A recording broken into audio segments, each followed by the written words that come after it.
And welcome back. Doing a live reading. This is going to be the first chapter of the book, which we started yesterday. It's a very, very long paper. I don't know if it's like halfway between a research paper and a book. This is yesterday we just read the introduction of the mid-century biophysics bubble, Hiroshima, and the biological revolution in America, revisited part 1. And today we are going to continue on by reading part 2 is going to be actually the first chapter. I did not realize this is a 51-pager. So, no comments. I just want to cruise right through this one. And I listen to myself, too. I listen to the playback also. Sometimes when I'm focusing on reading, I actually can't capture everything that I am reading. I'm so focused on proper enunciations and so on. So I benefit from this almost as much as you do, hopefully. All right, so let's just get right into it. So chapter 1 is Biophysics at the Dawn of the Atomic Era, Popular Perceptions and Scientific Enthusiasms. In the autumn 1945, the mass media in America stunned the public with wrenching stories of destruction and death wrought by the bomb in Japan, the atomic bomb, through the powerful journalism by some of the physicists themselves, by John Hersey, and by a number of less memorable writers. Remember, John Hersey wrote the book Hiroshima, which I think was published in 1947. I think it was a big section. It was run in the New York Times, the New Yorker. And John Hersey wound up marrying a woman who JFK almost proposed to. So he's inside. He's inside. Almost instantaneously, despite its monopoly on nuclear technology, America visualized the bomb as a threat, and lurid images of Chicago and New York City after atom strikes were splashed about. The, quote, nuclear fear, unquote, so ably described in recent work by the historians Spencer Weir and Paul Boyer, had already begun. The first official reports from the medical and scientific forays into Hiroshima and Nagasaki under the military, describing the weird and agonizing maladies of bomb survivors, did little to dispel the shock. For instance, quote, death by gamma ray, unquote, was a Time magazine headline dealing with such reports on how the bombs had killed thousands in Japan, while a popular science outlet was no less graphic with, quote, A-bomb radiation sickness, Jap victims suffered sickness similar to that seen in patients who get sick following massive doses of X-ray or radium, unquote. No wonder why people were so shooken up.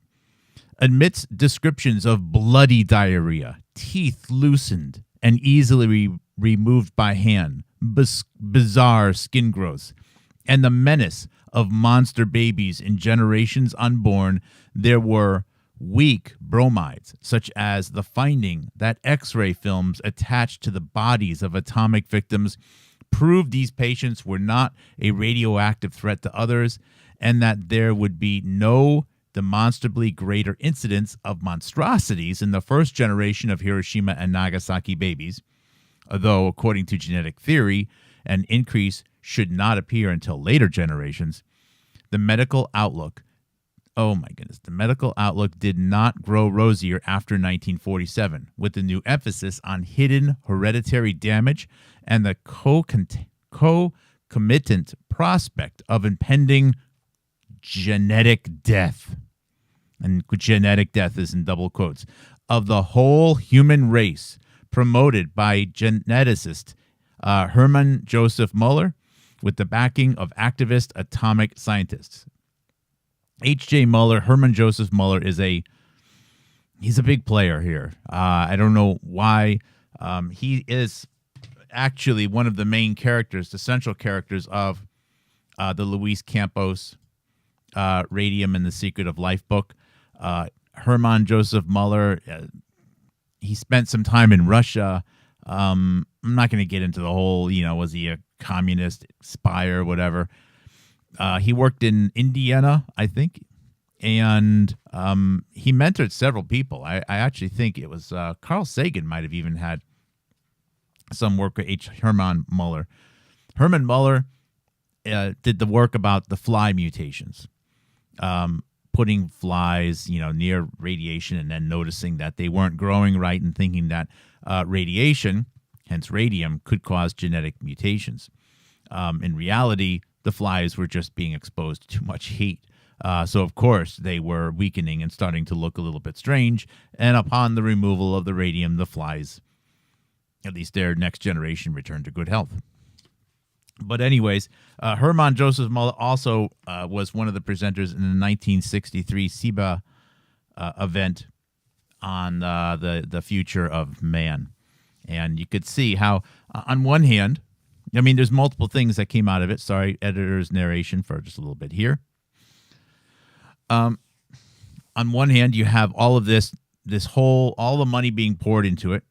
You have all of this confidentiality because of the threat of the bomb, but also this evangelism that the bomb and the radiation was causing all these genetic defects and genetic changes, and therefore it is going to provide a gateway to understanding our genome. Hence, the people who wanted to study genetics, such as a geneticist, Hermann Joseph Muller, were very eager to promote, or I should say, they benefited by the paranoia and the belief that there were going to be a whole continent of five-legged people. That everyone in Japan was going to turn into like a creature from The Thing. All right, continuing, or I should say, getting back to the reading here. The Bikini bomb tests of July 1946, in which a variety of animals were distributed in ships around a blast area in Pacific Atoll to assess the deadliness of several different modes of atomic attack, received great publicity. The plucky Pig 311, I never heard of that, found apparently unharmed after somehow escaping a ship near ground zero of the Able, which is the first blast, briefly became a household celebrity. But mascots and novel swimwear notwithstanding, the results of Bikini included little to be cheerful about. Narrator's note, I've seen evidence before that the bikini, the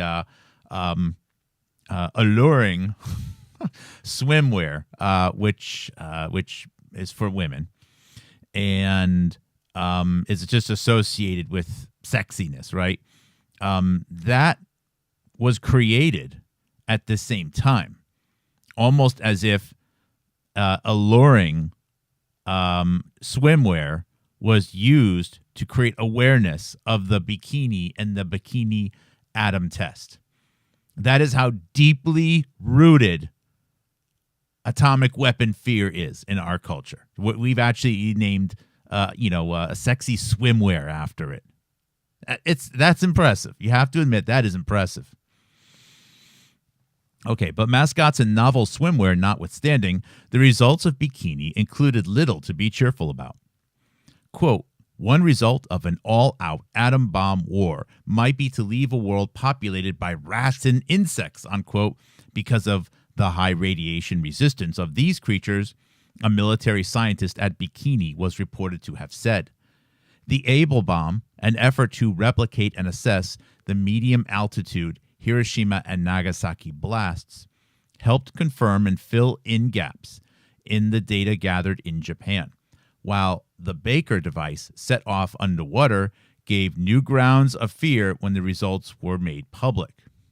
Life magazine's 13-page story, What Science Learned from Bikini, released the bad news that Pig 311 had been sterilized by Able and featured bloody images of the diseased organs from freshly dissected experimental animals. Wow. The piece finished with a contribution from Stanford Warren, the chief medical officer for the Army at Alamogordo and for the Joint Chiefs at Bikini. Stafford Warren informed readers that the Able test confirmed that for all their power, the Hiroshima and Nagasaki blasts produced only momentary destruction, after which the radioactive elements produced by fission shot into the air with the speed of a rifle bullet and dissipated by high winds. On the other hand, the intermingling of radioactive elements with seawater in the Baker test produced a solid wall of contamination in the huge area that was soaked with poisonous radioactive spray, which penetrates every crevice. I'm assuming that meant every crevice. What might have happened if Bikini had been a populous harbor with a wind blowing in from the sea, speculated Warren, would inevitably have been death of most of the population by radiation poisoning. In the Reader's Digest version, Warren's speculation on a baker in a harbor was summarized in plain words, leaving fittingly less to the reader's imagination. He said, quote, "If such a bomb were dropped on New York's Battery in a stiff south wind, 2 million people would be killed." Apart from the obvious morale that being atom bombed was a very bad thing, the subtle public lesson of Bikini seems to have been that America dropped the bomb on Japan as humanely as possible. The implication was not so muted in the September 1945 survey of Hiroshima and Nagasaki, also organized by Warren, whose mission, as informally understood by its participants, was, quote, to prove that there was no radioactivity, unquote, in the cities in response to Japan's charges that the bomb violated international conventions of war. Warren, as we shall see, was finishing with his role as handmaiden to General Groves, the Army's Manhattan Project chieftain. All of these mounting atomic menaces to life were counterbalanced not only by somewhat sensationalist claims that the bomb would bring equally astounding technological and medical spin-offs to humanity virtually overnight, but also by measured efforts from members of the scientific establishment to advertise the atom's biomedical benefits. In a long piece for the Atlantic magazine in January of 1946, the MIT physicist Roble Evans, who was a leading pre-war authority on radium hazards, declared that, quote, the sober truth is that through medical advances alone, atomic energy has already saved more lives than were snuffed out at Hiroshima and Nagasaki, unquote. A thought that must have been comforting to people contemplating their role in bringing the bomb into existence. Evans justified this claim by explaining how blood cells labeled with radioisotopes had helped in testing the whole blood preservatives successfully developed during the war, how radioactive iodine was proving useful in treating some thyroid tumors, and how studies of metabolism using radioisotopes promised to revolutionize physiology and biochemistry. There were numerous other articles making the same point with the same 3 examples, which soon must have come to seem hackneyed. Blood studies, thyroid radiotherapy, and imminent metabolic studies. When would the atom's biomedical panacea be more fully realized? The principal bottleneck, Evans had concluded, is that, quote, the problem of personnel, unquote. There is a need for a number of hybrid PhDs who can bridge the gap between physics and the other scientific fields, like biology and medicine, which could make the atom serve constructive ends. I find it interesting that they just refer to it as the atom. it's an observation. And when we refer to things as it's almost as if it's an abstraction. Like there is the virus, we have the bomb, we have when something is real, like you wouldn't say we have to fear the bear. You'd say you don't want to go into the woods and mess with a bear. That's the better way of saying it. But when you just say just something about the atom, like which one? There's an awful lot of them. If we understand things properly, or as we're being told. One second.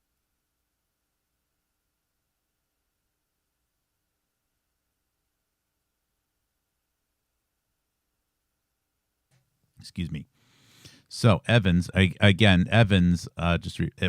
Evans is an MIT physicist and a leading pre-war authority on radium hazards. Robley Evans' call for a new breed of biomedical scientists with grounding in modern physics was by no means idiosyncratic. There was a series of national radio broadcasts organized by Warren Weaver, in which eminent scientists were given a platform to discuss their work with their opinions on policy during the intermission of the popular New York Philharmonic broadcasts on Sunday morning. In December 1945, the chemist James Franck of the Manhattan Project spoke on, quote, medical benefits of atomic energy, unquote, in which he voiced his confidence that the, quote, the constructive aspect of the atomic age, unquote, would soon blossom, provided we keep scientific progress from being stifled by considerations of military security. After trotting out the wonders of isotopes in much the same way as Evans, Franck concluded with upbeat assertions that, quote, the new sources of atomic energy offer so many opportunities for advance that we are now facing the dawn of a new era in chemistry and biology, unquote. Stafford Warren's 1946 Philharmonic talk, titled Atomic Energy and Medicine, unquote, recited the same exemplary benefits and described the field that would develop them. Quote, in medical schools, there is gradually developing a new branch of biophysics. To a great extent, biophysics rests on the development of instruments. For example, X-ray, spectrographs, electron microscopes, cyclotrons, and the like. The applications are so promising that, in my opinion, the main emphasis in preclinical and clinical research will soon be in biophysics, unquote. Warren had more in mind than just isotopes. So did Francis Schmidt of MIT. Introduced by Weaver as a leader in the very modern field known as molecular biology, thus illustrating the identity of the field and biophysics at the same time. Francis Schmidt of MIT made his 1946 talk a showcase for his own group's extensive accomplishments in biophysical research on tissue microstructure by means of electron microscopy, X-ray diffraction, and polarized light. He concluded with what might be read as a soft reprimand to the bomb physicists. If as much support were devoted to work on the living cell as had been given to the atom, Schmidt said, the results might prove highly salutary from the human point of view. By implication, atomic research was not salutary. But whether biophysics was represented as a spin-off or as an alternative to the physics of death, the conclusion that the field ought to have a high priority was the same. From the scientific community, especially in the United States, 1946 was the annus mirabilis of biophysics. The elite life of scientists of New York's Harvey Society launched the year with a lecture by Max Delbruck, who introduced his bacteriophages by explaining how remarkable their properties seemed to an, quote, imaginary, unquote, atomic physicist studying with Niels Bohr. Max Delbruck's talk was back-to-back with one by Stafford Warren, a description of death by radiation in Nagasaki. In April, there was a special symposium titled The Philosophy of Biophysics, unquote, at the American Association of the Advancement of Science, the AAAS, meeting in St. Louis. In November, the 9th Washington Conference in Theoretical Physics was devoted to, quote, the physics of living matter, unquote, and it brought together some of the most distinguished atomic scientists, not only Niels Bohr, John von Neumann, and a young Edward Teller, but also bomb maker turned biophysicists, enthusiasts Leo Szilard, George Gamow, and Frank, with what must be counted by virtue of their invitation as some of the leading biophysics practitioners. These later included the plant virologist Wendell Stanley, the geneticists Miloslav Demarek and George Beadle, and the ultracentrifugist Jesse Beams, with a foot in both camps, having done uranium separation during the war. Schmidt and, of course, Max Delbruck. By the way, George Beadle was kind of the person that Joshua Lederberg worked for at the University of Wisconsin. So, and Beadle did a lot of the bacteriophage work, or shared a lot of that work with Salvador Luria, Max Delbruck, and I think it was Al Hershey. I need to check that one. So we are almost at the Lederberg camp here. Okay, so through a detailed account of the proceedings, though a detailed account of the proceedings seems to be unavailable, I was actually thinking of just looking for it. There was no doubt much discussion of Schrodinger's wartime book, What is Life? My friends, if you don't think this is all-encompassing, I don't know what will be. You don't need to be memeing about Schrodinger's cat anymore. We can now be talking about it. Schrodinger went through that exercise when he got into some piss argument with Einstein or Bohr's. This is awesome. All of these things. It goes from the bomb to the secret of the universe, the secret of life, and then somehow the model of the human genome fell out of that. And we've been stuck on that model ever since. Let me restart again. Though a detailed account of the proceedings seems to be unavailable, challenges. Message me on Twitter if you can find a link to them. There was no doubt much discussion of Schrodinger's wartime book, What is Life?, then a bestseller among physicists, which drew attention to biological problems that might prove worthy of their efforts. The year was concluded with Nobel Prizes in both chemistry and physiology or medicine going to Americans for biophysical work. Wendell Stanley shared the chemistry prize for crystallizing the gene-like viruses assumed to be giant enzymes, and thus showing that these key components of living things could be studied by the same methods as other physical substances. And Hermann Joseph Muller won the Life Science Prize for demonstrating that radiation could cause genetic alterations, thus opening the way to genetic engineering, and also to the study of the atom's genetic impact, the politically controversial topic on which Hermann Muller expanded in his acceptance speech.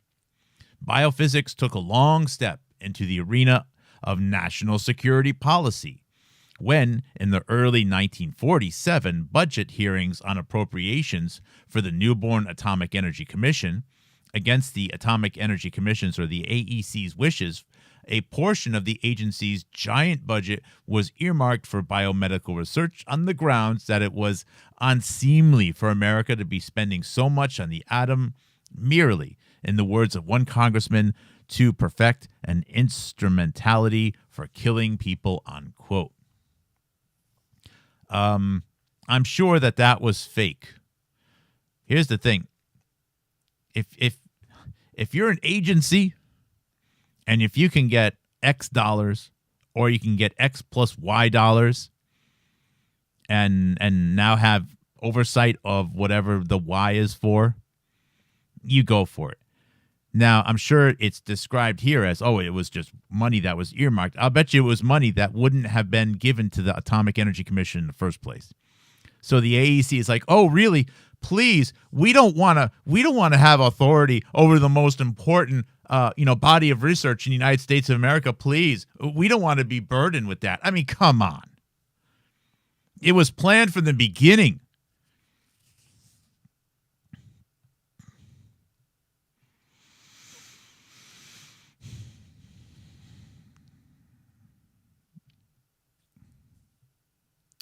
I want to keep going here. Subsection B. 1 second.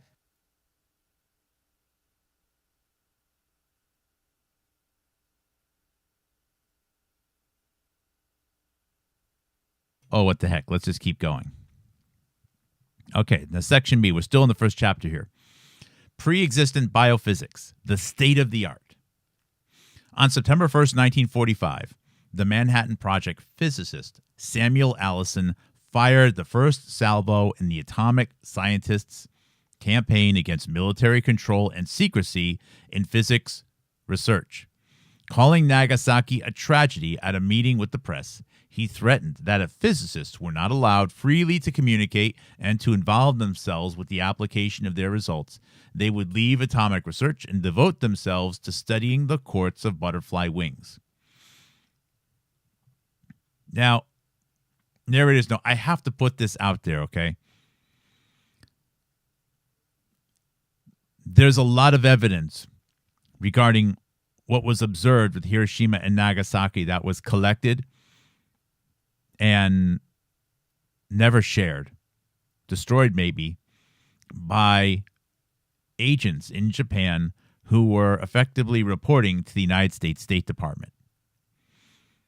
So you have one of the largest unaccountable government agencies, the State Department, right here, saying, we can't have this run by the military.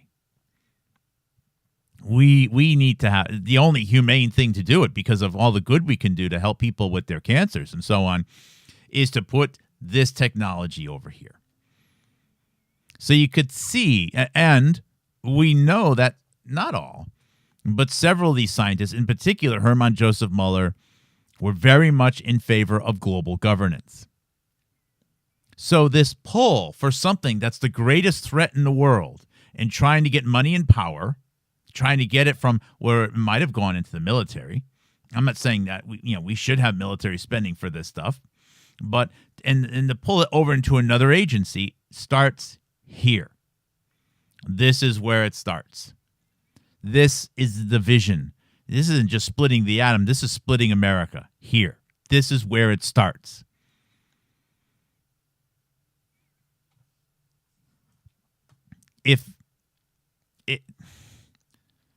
I'm sure many people who were part of this had no idea that was going on behind the scenes, but it was. And it's amazing how many globalists have connections to the Atomic Energy Commission. And it's amazing that the United States the agency within the United States Department of Defense, known as Defense Threat Reduction Agency, came out of a State Department efforts to control loose nukes. Amazing how many people related to COVID-19 worked for or associated with or fulfilled contracts for or smuggled money into or out of the DTRA, the Defense Threat Reduction Agency. It's a really quite remarkable. But this is where it starts. It's not just splitting the atom, it's the splitting of America. Calling Nagasaki a tragedy at a meeting with the press, Samuel Allison threatened that if physicists were not allowed to freely communicate and to involve themselves with the application of their results, they would leave atomic research and devote themselves to studying the colors of butterfly wings. However facetious Allison's tone may have seemed to listeners fixated on the atom, he was referring to the fairly well publicized accomplishment of the biophysicist Thomas F. Anderson, who, with the zoologist A. Glenn Richards and the support of RCA Labs, had used an electron microscope to show that the colors in butterfly wings were caused by optical interference effects from a minute grating-like structure in the organism. Mockery would not have befitted the occasion of his speech, the announcement of the formation of the University of Chicago's Research Institutes, since this institution would include the Institute of Radiobiology and Biophysics alongside the Institute of Nuclear Science that Allison had been chosen to head. Indeed, as noted below, the physics research in Allison's division was to be heavily subsidized by donors expecting biomedical dividends. Biophysics in 1945 was a growing concern, and one which, as we have already seen, was now expected to become the wellspring from which life-saving benefits of atomic research would emerge. A long 1940 interview by John Loughborough, a member of the biophysics unit at MIT discussed below, provides a convenient analysis of the definition and state of biophysics in the early 1940s. This review notes that some confusion surrounded the meaning of biophysics because the term formerly applied mainly to the field concerned with the physics of living organisms, such as nerve electrophysiology, while recently it applied more to that concerned with the development and application of new physical methods of experimentation or with the study of biologic effects of physical agents than with physical principles at work in the living organism, unquote. Loughborough suggested that the definition of biophysics ought to be enlarged to include all three areas: the physics of life, the use of physical methods used to study biological systems, and the physical intervention in life processes. Categories of research that Loughborough singled out as especially interesting and active included the use of radioactive and heavy isotopes to trace metabolism, X-ray and electron diffraction studies of structure in protein and other complex biological molecules, spectroscopic work both for deciphering structures of complex biological molecules and for identifying and locating molecules in biological specimens, ultracentrifuge work to purify and to study the structure of biological macromolecules, particularly proteins, and that the most exciting class of nucleoproteins, the self-replicating viruses. Ultraviolet and electron microscopy for studying fine-scale architecture of living things, tissue culture, and micro-manometric techniques for cellular physiology, novel electrophysiological methods, and biomathematics. There it is. No, I don't know what half of that stuff is. End of narration. End of, whatever. Through biophysics, though biophysics tended to be defined thus, by its means rather than its subject matter, the interwar biophysicists characteristically would work on simple organisms such as viruses. Oh, there we go. Virus is an organism. Or simplified systems extracted in pure form from higher organisms such as red blood cell membranes or wool protein. This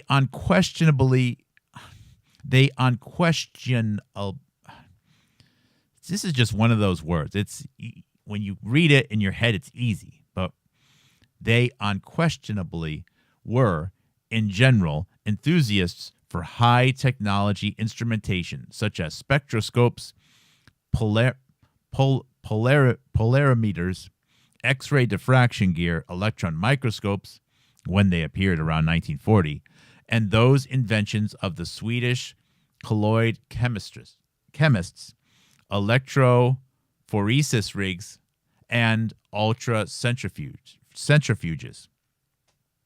In addition to medical physiology and radiology, and the tradition of nerve and muscle research originating from late 19th century electrophysiology in England and continental Europe, much of American biophysics can be traced back to the field of general physiology, founded above all the iconoclastic Jacques Loeb in the teens and 1920s.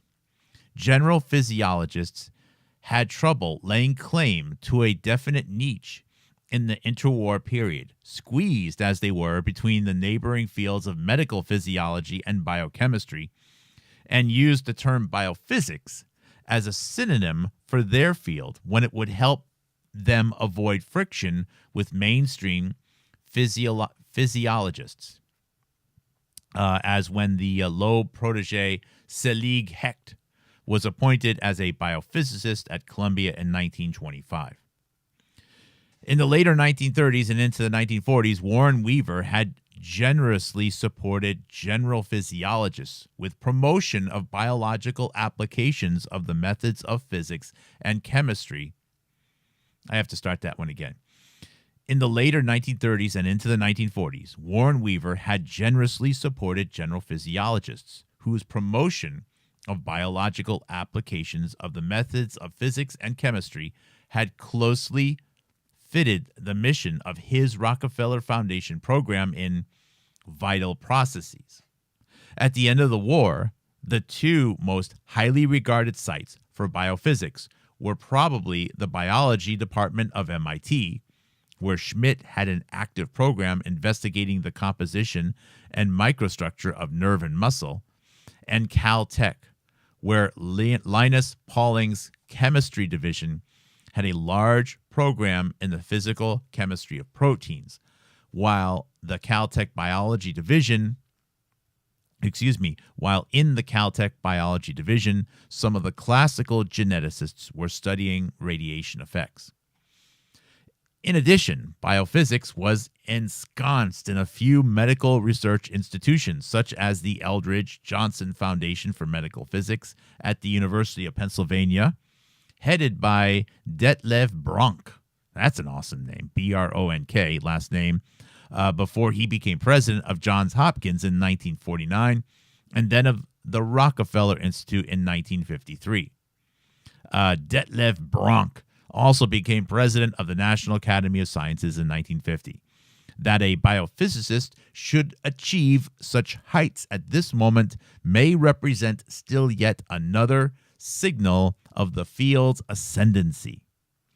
In this sort of medical context, experiments on the biological effects of radiation, important in radiology and radiotherapy, tended to rank at least as high as macromolecules on the biophysics research agenda. Biophysics was thus an established, albeit variegated and somewhat marginal scientific field in August of 1945, and its rapid growth in the post-Hiroshima America was intimately linked to the bomb in a variety of ways. Before discussing particular local contexts for the growth of biophysics, however, a few more words on the general post-war environment for science are necessary. Even in 1944, it was acknowledged in the highest Washington circles that the United States government's successful wartime patronage of science ought to be continued into the peace. By the end of the wars, science stature in America had increased tremendously, not just through spectacular new armaments like the bomb, but also through miraculous penicillin and sulfa drugs. Though debate on the proper form of a National Science Foundation